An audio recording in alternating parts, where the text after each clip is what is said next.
Good morning. I'm going to tell you about the preliminary evaluation of possible impacts of two shared socioeconomic pathways in the Nazas River Basin.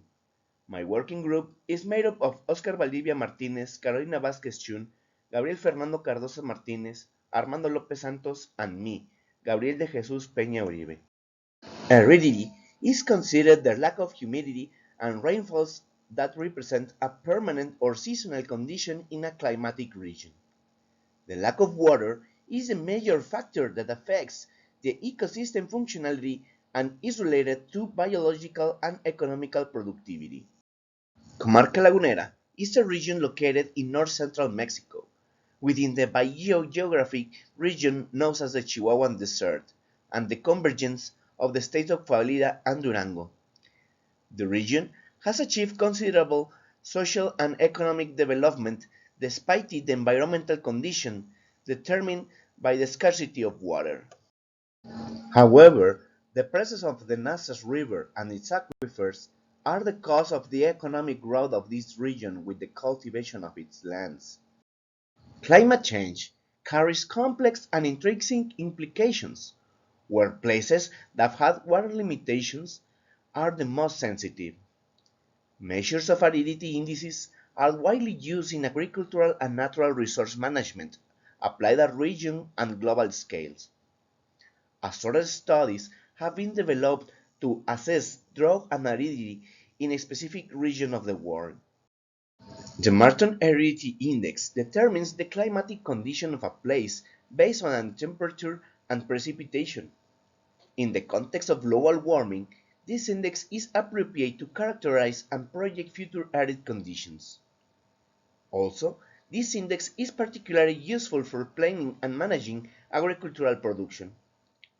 For these last reasons, the objective of this study was to determine the current degree of aridity in the Nazas River Basin and to make comparison with aridity index of two shared socioeconomic pathways of emission of greenhouse gases in two time intervals, short and medium term, to infer the possible changes and their possible environmental repercussions.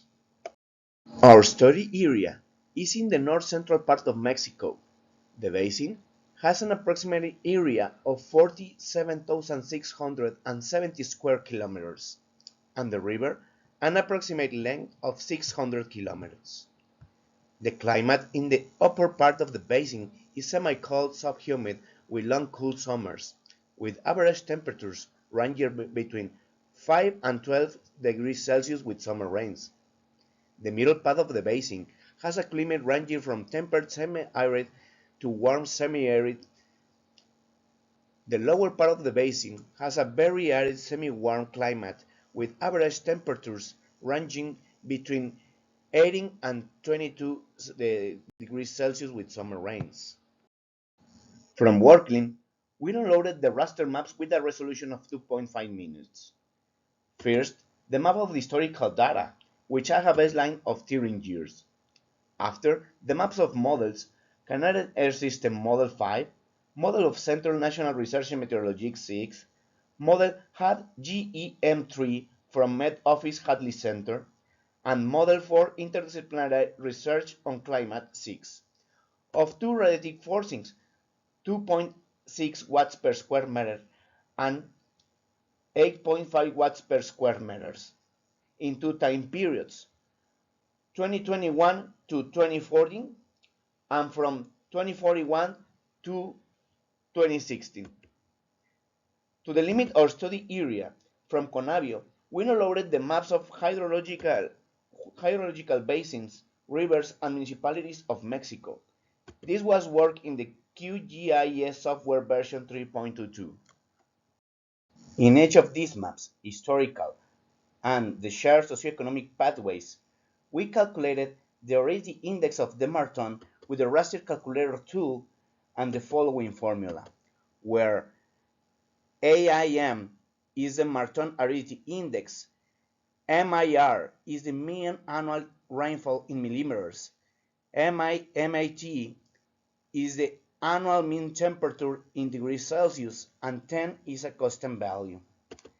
The six categories into which the index is classified are hyper-arid 0 to 5, semi-arid from 5 to 10, Mediterranean semi-arid from 10 to 20, subhumid from 20 to 13, humid from 30 to 16, and hyperhumid from more than 60.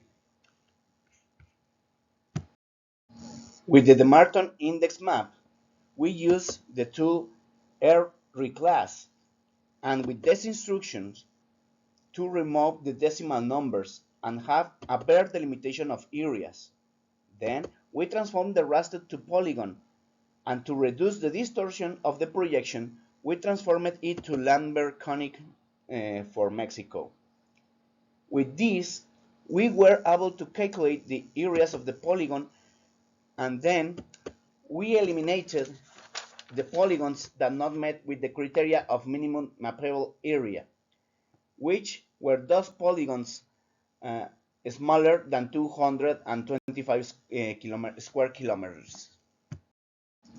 Once the above is done, to observe the change numerically, we use the statistic by category tool to calculate the square kilometers covered by each category. Then, we estimate the relative importance of square kilometers of the categories with respect to the total in the historic and each of its scenarios. Finally, to compare the percentage changes of each SSP with respect to the historical, one were significant, we performed multiple chi-square analysis. This was done in the PISW statistics software. To observe the changes graphically, we modify the attribute table of each of the obtained maps. We add the value field, which depends on the degree of aridity. In the historical map, we added a base 10 number, and in the HSSP, the value was in base 100.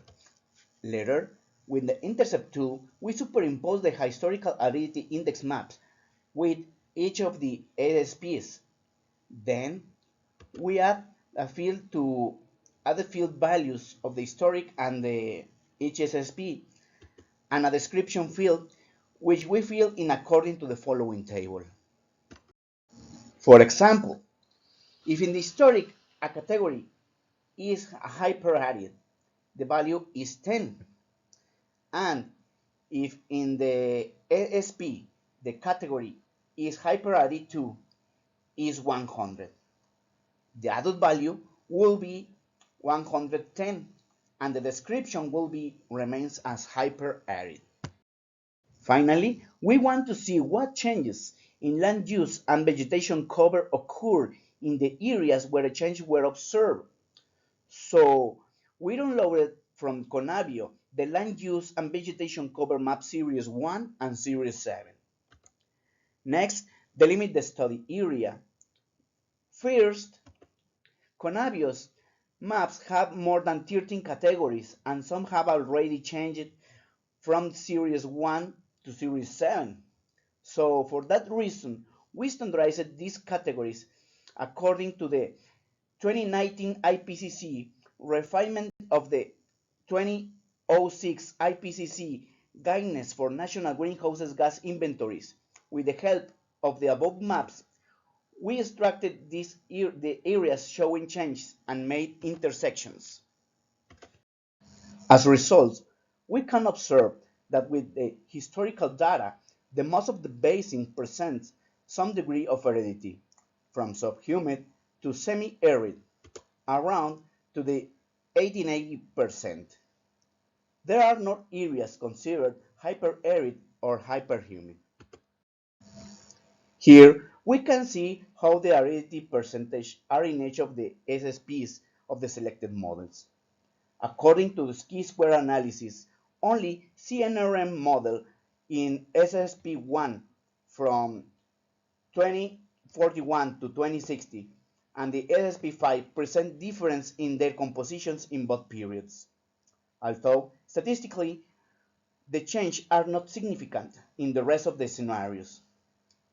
But it does not mean that the ecological or socioeconomically they will not be significant once those periods have elapsed. Here, I only present what is the most abrupt change looks like, which is with the model CNRM6 SSP5 with 8.5 watts per square meter from 2041 to 2060. As we can see, the Mediterranean semi-arid and semi-arid zones tend to expand, causing the decrease of the subhumid and humid zones. This agrees with what was mentioned by Feng and Fu, that arid zones have expanded in recent years, and with what other authors mention, that arid zones will continue to expand. With the intercepts of previous maps, the following affected areas are observed, where all are increasing in aridity.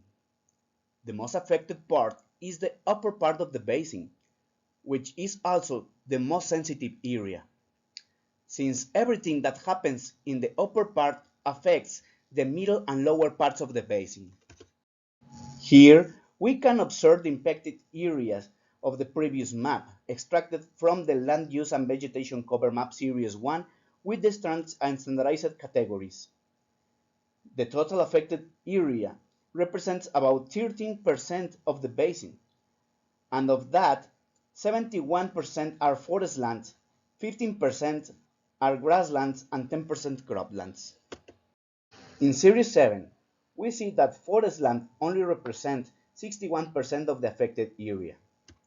Compared with the Series 1, grassland increased to 27%, cropland increased to 11%, also increased the human settlements. Finally, the conclusions. The expected is observed according to the trends exposed by different authors. Increase in arid zones and decrease in humid zones. Interestingly, three models show increase in arid zones and decreases in humid zones, but these changes are not significant. Only the CNRM6 models show significant change in a medium time period with the SSP1 and in a short time period with the SSP5. On the other hand, in the areas probably affected by a climate change, there are decreases in forest lands and transformation to grasslands, cultivated lands, and human settlements. Also, the most affected areas are in the upper part of the basin, already priority areas for conservation and of great importance to ensure the supply and quality of water for the entire population that depends on it. Thank you for your attention and for your time. This is my contact email. If you have any questions, contact me. I am Gabriel de Jesus Peña Uribe, and I wish you have an excellent day.